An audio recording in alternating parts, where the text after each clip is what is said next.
In the United Kingdom, school uniforms date back to the period when schools for poor children provided clothes matching the pupil station, that is to say, their background. So, when was this tradition born?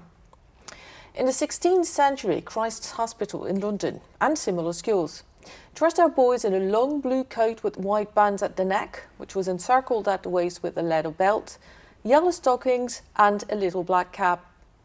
Some schools took their names from the colour of the clothes worn by their pupils, such as the Grey Coat Hospital in London.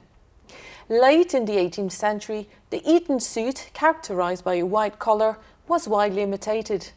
Now, in the mid-19th century, boaters and caps, loin suits and jackets with knickerbockers were introduced. In the 20th century, the typical uniform became grey flannel trousers, a coloured blazer and a distinctive cap. Now, why has the British obsession with the uniform been on the decline? In fact, the justification that uniforms demolish class distinctions between pupils is false. The uniform has been a constant source of disagreements between schools, parents and pupils. In 2020, a study found that the average cost of buying uniform for a child over the course of a year is £340, roughly €384. No wonder some parents take out loans, getting into debt, so that their child can conform to the school's wishes, which often include a contract with a unique, costly uniform company.